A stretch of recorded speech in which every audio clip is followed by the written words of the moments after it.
Well, I bought the Kagami Mochi again. Hopefully this time it'll actually go into my mouth.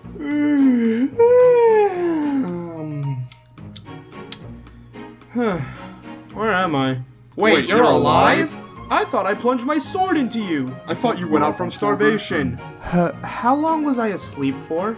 Like 3 months. Hey, where's my sword? Oh, I don't know. I spent about 43 days looking for it before I accepted that I'd be living here forever. Oh, I slept on it. Are you kidding me? Well, you didn't think to check under me? I am a plush toy for Patrat's sake. How was I supposed to lift you when you weigh as much as a blindfolded android?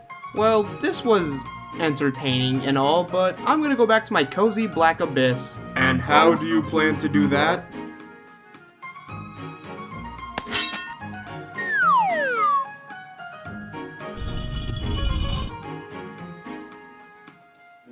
Huh. I didn't know he could actually do that. Well, I guess I'll get the picnic lunch this time. At least it comes with a basket that the sandwiches won't fall out of. Hello. Yeah, so 3 houses is taking a long time for me to beat. So instead of making videos on that game, I'm going to dip my toe into another of my beloved Nintendo JRPG series. I mean, how bad can it really be? And here's a metric for how pissed people are. Many issues of these new Pokemon games. This means that it's quite literally impossible for Sword and Shield to not disappoint someone. It's totally possible the Game Freak doesn't care about Pokemon anymore. Just let you guys know that I'm still looking forward to playing Pokemon Sword and Shield. I still pre-ordered the games and I'm still buying them day one. The fact that Sword and Shield are not even a month away from being in millions of Switches across the globe feels surreal. While information has come at a steady rate, compared to previous games, we don't really know a whole lot about the most important thing, the Pokemon. Game Freak have shown few unique Pokemon, for lack of a better term, and while rumors say there are less than 100 new ones added in Sword and Shield, we seemingly won't know until the game is about a week away, and that one idiot breaks NDA just to get some of that precious Twitter clout and dumps the whole game online.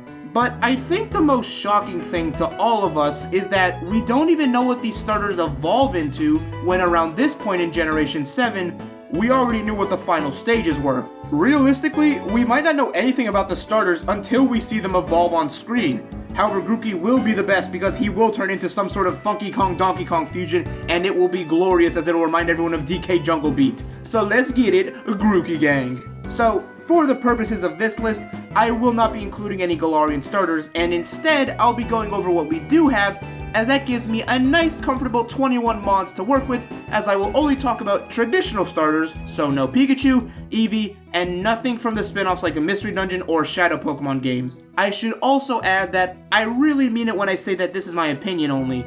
Honestly, I like more of the starters than I dislike because it takes a lot for me to genuinely dislike a Pokemon. So if your favorite isn't on here, I might like it a lot too, but in a top 10, you kinda have to choose just 10. Lastly, you should know that I'm into competitive, and I'll assume you have at least a basic understanding of the competitive aspects of Pokemon if you're watching this video. But I will explain a few things here and there so you're not completely lost if you don't know anything about it. Just know that most of my knowledge stems from Gen 6, and I know very little, if anything, about Generation 7. So if I say something that might be a bit outdated, please understand. With all of that out of the way, I am the Omni Blade, and I hope you sit back, relax, and enjoy this video as we talk about some high-quality pocket monsters.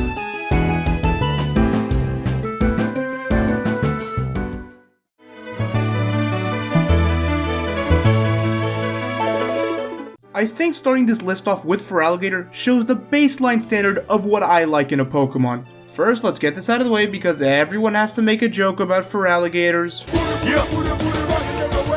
Okay, now I can talk about why I like this Pokemon. Design-wise, Feraligatr is a menacing threat because it's a massive alligator with a jawbone structure that makes even Poké-Aim jealous. And the chompers on this bad boy aren't just for show. Feraligatr has a devastating 105 base attack that hits ferociously hard with moves like Liquidation, Ice Punch, and Crunch. Helping Feraligatr shine is a certain top 10 move in Pokemon, Dragon Dance. Dragon Dance will boost Feraligatr's attack and speed stats by 1 stage, meaning it gains a flat 50% boost to both of those stats each time it uses the move. Getting one off makes Feraligatr scary enough, but Arceus help you if your opponent manages to get off 2 or more of them. Adding to this, there's Feraligatr's hidden ability, Sheer Force. Sheer Force boosts the power of your moves with secondary effects by 30% at the cost of losing said secondary effect. But for that power, sign me up. Furthering Feraligatr's strength is the held item known as the Life Orb. This is a held item that gives your attacks a 1.3 damage multiplier, which does stack with Sheer Force, and negates the Life Orb cost, meaning you can have Feraligatr go into battle with a free damage multiplier equal to 1.69%. Feraligatr also gets Swords Dance and has priority in Aqua Jet, letting it hit hard and fast. Now, don't get me wrong, Feraligatr does have good physical bulk with its base 100 defense, but there are some cons. Yes, when it's set up, Feraligatr can be a powerful Pokemon. This thing will finish off your opponent's team, but it doesn't really have the bulk to reliably tank, and ironically enough as a water type, has too shallow a move pool to deal with a lot of the problem Pokemon like electric types that take advantage of its average mono water typing. However, Totodile is the most precious thing in the anime, and Best Girl in Masters Chris is voiced by... Is something the matter? Hello? Good morning. Good evening. Phew! Which makes this beefy boy all the better.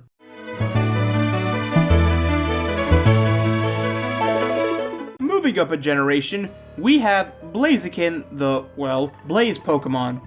Real creative naming choice there. Honestly, do I really need to say anything about Blaziken? Well, yes, I do, because I want ad revenue. College bills don't pay for themselves, and with this cuckoo kung fu chicken on my side, I can make all the money. I mean, I don't know, there's a guy in FaZe Clan who literally named himself after this thing at 18, and am I relating enough to the Fortnite Zoomers yet? Okay, I'll talk about how broken the Kentucky Fried Blaze Chicken is now. Blaziken was a mixed attacker that was good at doing it before the physical special split. Blaziken boasts a mighty base 120 attack and 110 special attack that let it flame, flip, and fry its opponents no matter how strong they are. As the original firefighting starter, Blaziken is truly the best at what it does, which is mixing up its opponents with various moves like Flare Blitz, High Jump Kick, Fire Blast for physical walls, and this thing even gets Brave Bird for some unknown reason. I mean, it's kind of redundant, but hey, I guess chickens can fly. While it all sounds like finger-licking goodness for the flaming fowl, its mediocre base 80 speed might raise some concerns, which is why Game Freak decided to make the absolutely necessary decision of giving it speed boost for its hidden ability. Now, Blaziken can use Protect for a turn, gain a stage in speed, and sweep through enemy teams. That's good. Like, really good. Maybe too good. Actually, wait, no, that's completely broken. What the hell were they thinking? The only reason Blaziken isn't higher on this list is because of how blatantly overpowered this monstrosity is. And don't get me started on the Mega. This thing was so popular that it was the sole Hoenn starter to receive a Mega in X and Y, and they somehow made it even more stupid. Blaziken keeps speed boost for its ability, but it also has base 160 attack and now has a base speed of 100. In case you haven't figured it out yet, that is absurd. I like power in my Pokemon games, but even I can see that this is a bit much for a Pokemon that was already Ubers in its base form. I know that this is a popular pick for many, and I can clearly see why. Its design is incredible with the flaming kicks it's got going on, but I personally like having a little bit of thought going into my Pokemon battles.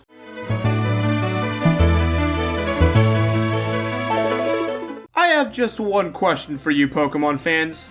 Do you like Mudkips? Well, here's my answer, as Swampert is next on the list. Swampert was considered overpowered in its heyday, but for all the right reasons, and not for roiding out as hard as Blaziken did. When Swampert was released, it had the highest base stat total for any starter, and it held that title for a long time. Now, the difference between it and second place was literally a single point, but it feels good saying you chose the strongest starter of all. But stats are not Swampert's only specialty. With its overall balanced stats having nothing lower than 85 in everything besides its base 60 speed, Swampert is incredibly versatile. You could give it a choice band to hit hard with moves like Waterfall, Earthquake, Stone Edge, Superpower, and Ice Punch, just to name a few. However, Swampert transitioned very nicely into the physical special split, as its workable 85 special attack could add Ice Beam, Earth Power, and eventually Scald comfortably into its arsenal. Now, we're talking about Gen 4, so are we really talking about Gen 4 if we're not mentioning Stealth Rocks? Stealth Rock is a type of move that falls into the category known as Hazards. Whenever you switch in a Pokemon when Stealth Rock is activated, your Pokemon will take 1/8 of its max HP and damage, but this will be either increased or decreased based on your resistance to the rock type. So when I say Swampert can learn Stealth Rock, widely considered the best move in all of Pokemon, that's a very good thing. This made Swampert a fantastic utility Pokemon because it could switch into rocks and only take 1/16 of its max HP because of its ground typing, use Toxic to wear down enemy walls, and phase out your opponent's Pokemon with Roar, dragging out their sweepers only to face the bulk that is the mighty Swampert. With its phenomenal water ground typing, not only does Pert get access to some of the best stab in the game, it only has one weakness, Grass, and that is one of the least common offensive types in the game. Now, Swampert does have a Mega, but in my opinion, it's one of the weaker Megas as it changes Swampert's playstyle from bulky offense with some utility to a Swift Swim user. I understand that a lot of the Megas from Hoenn were meant to focus on increasing the Pokemon speed, but Swampert didn't need it since it was already a fantastic Pokemon. Also this is precious and pure and we must protect it always.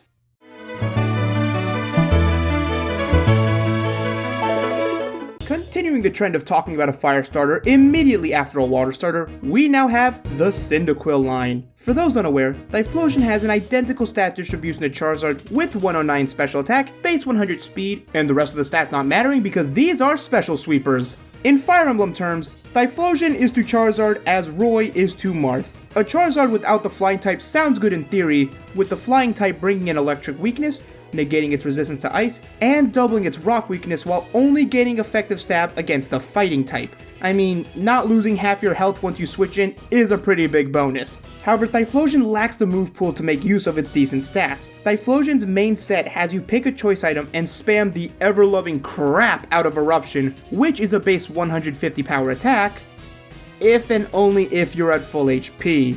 When you are not at full HP, you use Fire Blast, Hidden Power for coverage, with your fourth move usually being... Its hidden ability is Flash Fire, meaning you can switch into a fire type move to power up your own, but that's also pretty underwhelming. So if Typhlosion is admittedly not that great a Pokemon, why is it on this list? Look man, I don't give a fuck about the Honey Badger Pokemon, but look at how precious Quilava and Cyndaquil are! Even in my script, I don't have the final name of the starter for this segment like I do the others. Instead, this is the Quilava segment. Cyndaquil is an adorable Pokemon in the anime, and we were blessed enough to be able to see it twice, as Ash used it during his time in Johto, and we got to see it make a return in Sinnoh in the hands of the best Pokemon girl. That's right, Armor Shippers, I said it. But then there's Quilava. Quilava combines cuteness and coolness into what is easily the best middle stage evolution out of any starter. Its dark blue back with its bright red flames are perfectly complemented by its brighter beige belly. And Cyndaquil is just this tiny, precious anteater who you just want to protect, and it has the cute dark circles on its back which explode into gigantic flames, and come on, how is this thing not awesome? This placement is entirely determined by the immaculate design that the first two Pokemon in this line have, which is unfortunately ruined by the final form, what with its lack of viability due to its shallow move pool and its lackluster design. Seriously, does Typhlosion look barren to anyone else?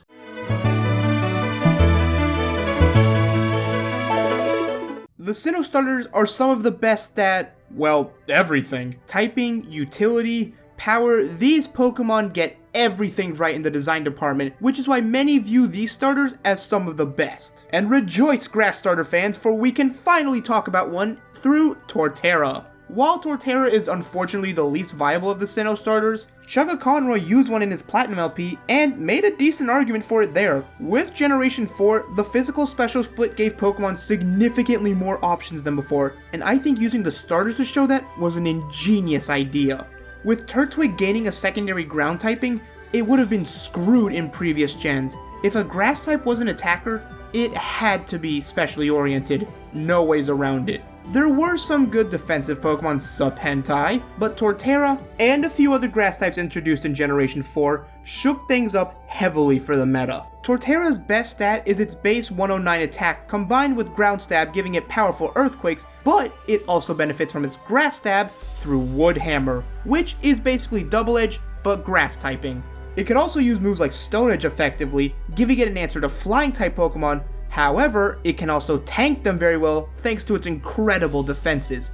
Base 95 HP, 105 defense, and 85 special defense are all respectable defenses which are necessary on a slower Pokemon like Torterra. Admittedly, its best role is as a stealth rocker that can use Leech Seed and or Toxic to whittle down its opponents as it faces them out with Roar, but a Choice Band variant also puts in a decent amount of work. I love the brilliant way they showed the potential of the physical special split with this guy. However, Torterra also gets bonus points because, if I haven't made it clear yet, I love this thing's design, as the green, brown, and white colors work surprisingly well on it, and that tree on its back is a massive flex.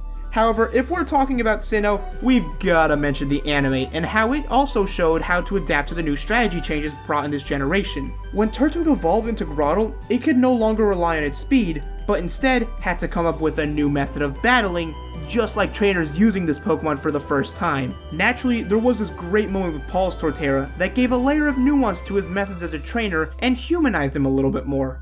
Torterra is a powerful Pokemon who, geez, I think it's getting kinda cold in here. I think I might start sneezing icicles. Sorry about that, I just had to... Kinda forgot to mention that Torterra is deathly allergic to ice. Hence why it's only number 6 on this list.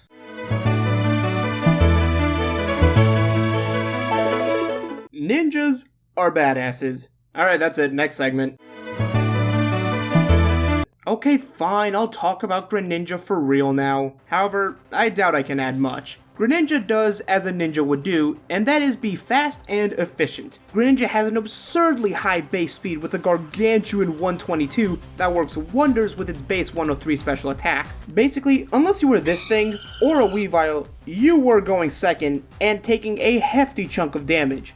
It's clear to see why this special sweeper would be loved by many, but then there was its hidden ability, Protean. A new ability introduced to Generation 6 which made the user the same type as the move it used, meaning this thing could change defensive typing on the fly, while also gaining stab on all of its offensive moves. Now, clearly Game Freak would balance this out by giving this thing not that wide a move pool, right? Scald, Grass Knot, Ice Beam, Dark Pulse, Spikes, Extra Sensory, Gunk Shot, Low Kick, U-Turn, Rock Slide, and Shadow Sneak are all useful moves that Greninja can learn, and none of the ones I mentioned share the typing. Just like what ECM says about his main and ultimate, this Pokemon is busted. So, as a glutton for power, why is this clearly overpowered Pokemon significantly higher than, say, Blaziken, for example? Oh, that's because people play super lame when they have power. Seriously, I was elated whenever I saw an opponent have a Greninja on their team, because they all ran the same basic moveset of Scald or Hydro Pump, Grass Knot, Dark Pulse, maybe Extra Sensory if they were feeling cheeky, and Ice Beam. Whenever someone had a unique Greninja, they sucked. So yeah, Greninja is powerful, but it wasn't broken and decently easy to counter, but then it got Gunk Shot and Smogon had to protect their precious fairies and ban the thing immediately like the Landorus Therian loving cowards they are. Also, Ash Greninja is... why? Seriously, adding base 50 to both of its offensive stats while making it faster?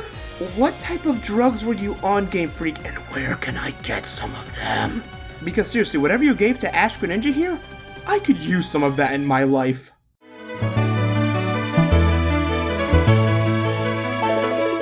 Grass starters really don't get the love they deserve. They're often overshadowed by the fire one, or people will defend the water one because the fire one is overrated, and yes, I'm calling you out Blastoise fans, but I can't blame you since I love turtles too. However, its Mega sucks, but you know which one doesn't?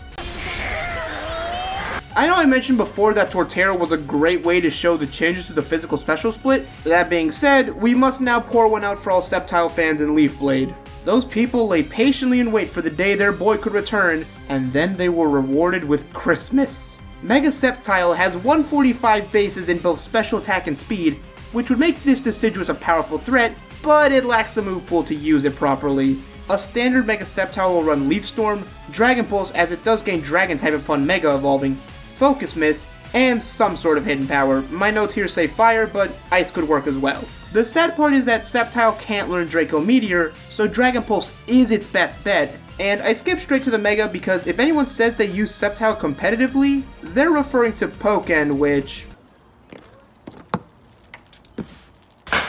Let's talk about the real reason this Pokemon line is the GOAT, and why Grovyle is one of the most nostalgic Pokemon. Ash caught a Trico, and for most of his time in Hoenn, it was a Grovyle. I know I said earlier that Quilava was the best middle stage starter, but Grovyle is strong competition and easily top 3. This thing was amazing to see in the anime, as I remember using Bullet Seed to chip into a Metagross's Grey Matter to take it down. However, the true reason this line is good, the Mystery Dungeon. Grovyle in Explorers of Sky, or Time and Darkness depending on which version you played, immaculate. That game's story is perfect for a little kid to get immersed in, which is why many of us have fond memories of it to this day. There's a good reason people wanted Grovyle over Sceptile in Smash, but then... Grovyle is just so sleek and cool and is truly an iconic Pokemon, which is why it's one of my personal favorites.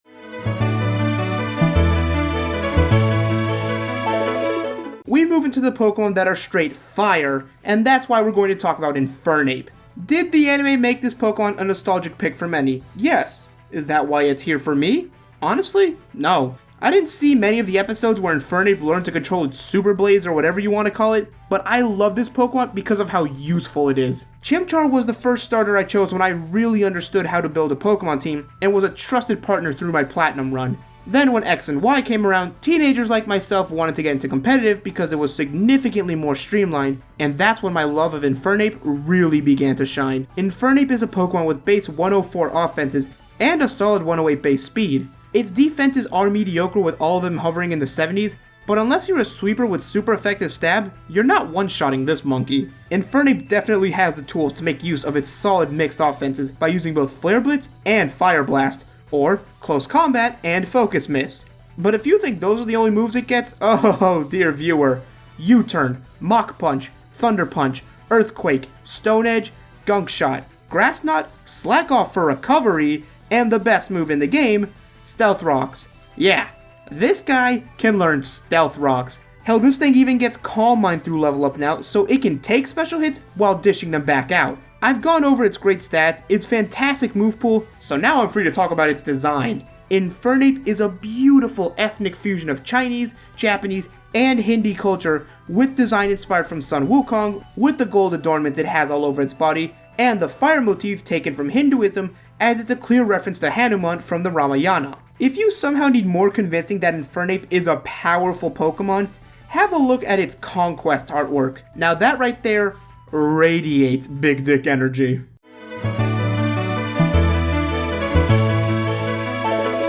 Alright, now that I've talked about the flame Pokemon, let's talk about the flame Pokemon. No, not that one. Not that one either. Try again. Why is there a salt shaker on screen now? Oh, come on now, buddy. There's no need to be nervous. No one actually hates you. There, see? There is nothing to be worried about. It's not you they hate. It's me they're going to hate for liking you. It'll be fine. They can't do anything. Because you can do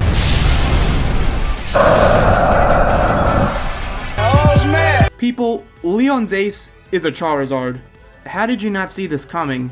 Now, given what happens in Sword and Shield's plot, which has been leaked by 4chan for months now, Zard haters might have the last laugh, but we'll see when we get there. I said earlier that Typhlosion, an arguably better version of Charizard, is underwhelming. Does that mean Charizard is underwhelming? Yes, absolutely. Charizard has average coverage, a 4 times weakness to rocks, and one of the worst hidden abilities in Solar Power. However, Gen 6 shook things up by giving us the money-making magic that is, say it with me viewer, alternate forms. Was it stupid for Charizard to get 2 Megas? Yes. Now, do I care? No. Charizard X is everything fans of this beast wanted, and that's for it to become an actual dragon. Fire Dragon is such a good typing as its electric weakness is now a resistance, it takes neutral damage from water and ice attacks, and this boy doesn't get deleted by Stealth Rocks anymore. The only weaknesses that remain are Ground, Rock, and Dragon, as Fire types resist Fairy, for some reason. Zardex is truly a versatile Pokemon, as it can use bulky sets with Roost and Will-O-Wisp, but it'll commonly have Dragon Dance, Dragon Claw, Flare Blitz, and Earthquake for maximum coverage and damage. And that ability, Tough Claws, absolutely broken. X is great, but I am a sucker for Zard Y admittedly, as I have fond memories of using it competitively because of its versatility. Back in the XY meta, I use an Azumarill on my team, so naturally if you see a Charizard on your opponent's team with an Azumarill, you would assume it's the X variant because Fire Dragon plus Water Fairy makes for a great offensive core. But I am a conniving bastard, so suns out, guns out, baby, catch this Solar Beam! And to add an extra layer of cheese to my set, I gave my Charizard Y Earthquake. Why? Well, would you expect a specially offensive sweeper to have a physical or ground type move? No, you wouldn't, and that's how I beat that obnoxious beef stew legendary. Oh, how I hope you are not in Sword and Shield, you disgustingly powerful walking chili bowl! Now, before I talk about my favorite starter, I just want to say this. Hating something because it is popular is a stupid reason to hate something. There is a reason why Charizard has been milked to Kingdom Come, and that is because a lot of people have a connection to Charizard. Many people, fans both new and old, casual and competitive, have plenty of reasons to like Charizard. It's not by chance that a shiny Charizard from the TCG makes people freak out when they finally pull it and sells for hundreds of dollars online. Was Charizard a crappy Pokemon in the past? Oh, absolutely, that thing got outsped by so many different Pokemon and it did not have the stats to back it up. But then people like me who never had a connection to Generation 1 found something to enjoy about Charizard. My love for this thing is purely because of the competitive viability of the alternate forms it has, but some people have fond memories of it from the anime, others the TCG, and some oddly enough like it from Smash even though he was a bottom 15 character in Smash 4, but that's besides the point. I'll reiterate, hating something because it is popular is not a justifiable reason to hate something. So here's the TLDW, I like Charizard, a lot. Mostly because of its alternate forms, and if you don't, that's perfectly fine. Maybe your favorite is my favorite because I still have one more Pokemon to talk about.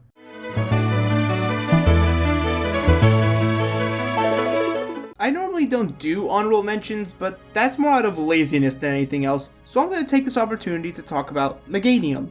Honestly, it's such an overhated Pokemon for no real reason. Yeah, it's pretty mediocre, but I'm a really big fan of its design. In all of its forms. I think it's adorable seeing Chikorita in Melee. Bayleaf is one of the best middle stage starter evolutions, as all of the Johto starters have good ones in all honesty.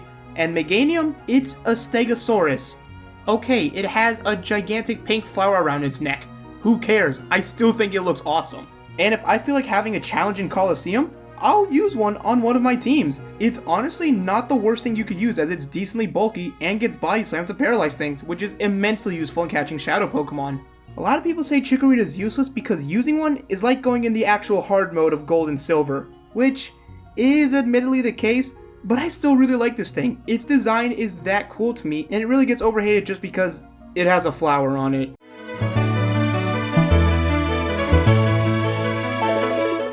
Every time someone makes one of these types of lists, you always hear about how their first starter is their favorite and how they have a special connection to them. Usually it's someone saying that watching Charmeleon evolve into Charizard was a huge moment for them, or how they chose Blastoise because turtles.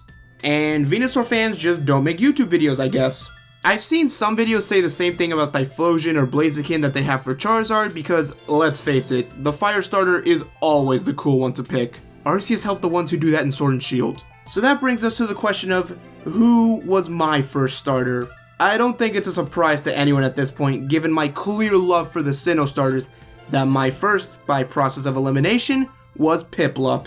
I'll never forget how I chose her either, because I do remember being lucky enough to get a female Piplup all the way back when I played Pearl version, since that was all they had in my local GameStop because, let's face it, everyone picked Diamond because Dialga is way cooler than Palkia, even without Explorers of Sky existing. Most people chose their starter based on some arbitrary reason because welcome to 5-year-olds, but I remember that of all things, bookmarks. Yes, freaking bookmarks are what helped me choose this Pokemon. I couldn't find any images of them online, but if you know what I'm talking about, please tell me because these are so nostalgic for me. These bookmarks each had one of the starters on them and gave a general idea of how they played. They mentioned that Turtwig was the defensive one, Chimchar was the offensive one, and that Piplup was the balanced one. I grabbed like 10 of these bookmarks over the course of 3 weeks and kept agonizing over the choice. Ultimately, because I didn't want to lose anything cheap, I chose the supposed balanced Pokemon, Piplup. And oh boy did I make the right choice. Empoleon. Okay, let's start with that design. An Emperor Penguin with Poseidon's trident for a beak. Its flippers are like arm blades that have this sleek light blue outlining them, and I cannot gush enough over the beautiful mix of blues and yellows with that white frock that is the epitome of drip. Even the name, Empoleon. Forget having Nobunaga be an angry lolly in a mobile game. Screw having the Norse god of thunder be a busty waifu in my gacha. Napoleon Bonaparte is my most powerful partner as an emperor penguin. Let that sink in. Even the anime knew that the Piplup line had such a good design because this thing was everywhere. Dawn chose a Piplup for her starter, which was just the greatest thing, as I love seeing this cocky little freak shove its chest around, as it had the most adorable interactions with Dawn, which is why she's best girl. That's right, Serena fans, I said it twice. But then Dawn's childhood friend Kenny had a Prinplup that turned into an Empoleon, and then Barry shows up and he has his own Empoleon, except he's an idiot who thinks Hyper Beam is a good move, but that's beside the point. What is the point is that Empoleon is not only great design-wise, but it also has incredible versatility.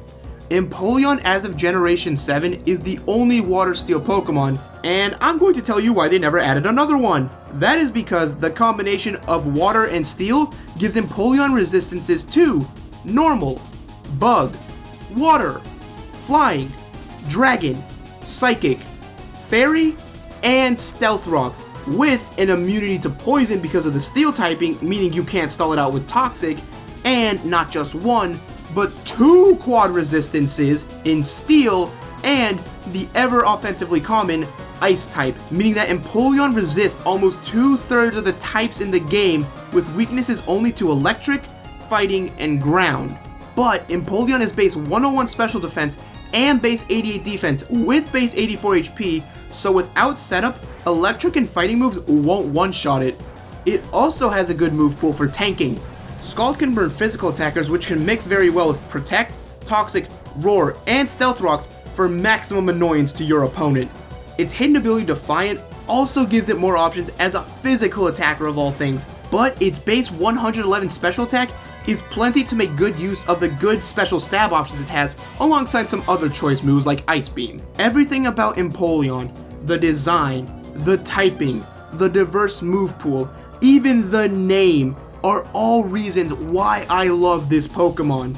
Viewer, I'm the Omni Blade, and no matter what your favorite starter is, I'm sure you are just as excited as I am to see what kind of teams and what kind of Pokemon we can see in the Galar region. Alright, this is gonna try and be me going super hyper turbo fast because there's a lot of stuff for me to talk about. So, new viewers, if you want to understand what the hell I'm doing, basically, I like to bake my, I say intro in my notes here. What the hell did I say intro? I meant to say I like to bake my updates into the ends of my top 10s just because it's the easiest way for me to disseminate information, because no one watches update videos, so this is the easiest way to do it, to make sure everyone can see it, and it's easy to get to. Now, Pokemon fans, I understand you're here because there ain't that many good Poketubers left. In all honesty, they've either stagnated, gone, or just shifted away from Pokemon entirely. A lot of the footage I use in this video came from False Swipe Gaming. If you want to see a good Poketuber, holy shit, go watch False Swipe Gaming. He makes such good content. Very good YouTuber, highly recommend. I'm kind of shocked that we got something really new and good in Poketubing in 2017 of all years. That's mind-blowing to me. Next thing, 10k subs is approaching. With this video, I will hit 10k subs, guaranteed, because at the time I am recording this, I am dozens, literally tens of subs away from 10k, so I'm pretty sure like a day after this video goes up, I'll hit 10k subs. If not, the weird YouTube algorithms will be like, it's closer to Sword and Shield, we'll push it a bit, because it does that for me a lot. I don't get why. So, with 10k subs, my next top 10, I've had this planned ever since I hit like 5k, however long ago that was, top 10 Fire Emblem Lords. And I will include the 3 Houses Lords in that list. The issue is that I haven't played all the paths yet, and I still haven't because I'm very slow at game and I'm very busy. I am a senior graduating college this year, so I've had, shut up car, lots of tests to take. October's notorious for kicking people's ass with midterm after midterm after midterm after term paper. And then we get a small break, but sometimes people put the test after that. Thanks, Japanese. Fucking awful. Anyways, I also been on the job hunt, so I'm trying to figure out how I can literally have a job so I can make YouTube videos in my spare time while I have a job, so I can pay rent, help my mom, and feed myself. So that's the type of stuff I'm gonna have to deal with. Now, Pokemon fans, this is a primarily FE channel, however, it is also just kind of whatever the hell I want, and whatever the hell I want translates currently to mostly FE, but I'll do stuff like this every now and again if I feel like it. The big reason I'm not going to be making videos for a while is because I do want to focus on my career, I guess, like hunting for a job, so I have to focus on school. I'm super busy, I have a lot of stuff I'm going to need to do, and I gotta finish 3 houses, so I have to, like, honestly, that's gonna be my priority, is just finishing 3 houses. I just haven't had the time to do it, and so I really want to do that. But will there be more Pokemon content on this channel? Yes, in the upcoming months. I would say there's definitely going to be another Pokemon Top 10 in 6 months, which is a better guarantee than most can give you, in all honesty. It takes a few months for me to do things. Hopefully it won't be as busy later in the year, just because I'll have hopefully found a job, or it'll be way easier for me to find a job, and then everything will be sorted out. So, the TLDR, because this is going past 3 minutes, I really hate that. I'm gonna get Top 10's coming out soon. Pokemon will exist. I'll do Top 10 worst starters. I just didn't want to add to the toxicity of Sword and Shield already existing, so I was like, let's back off of that one. Also, I just didn't have the time because this video took so damn long for me to make. And yeah, that's about everything. I don't want to go any longer. Thank you all so much for watching. Please comment. I do read everything. I'm genuinely serious when I say that. Thank you all so much for supporting me. If you're new and you want to try the Fire Emblem stuff, I try to be decent. Anyways, stop rambling, Omni. Shut up now. Go. Bye.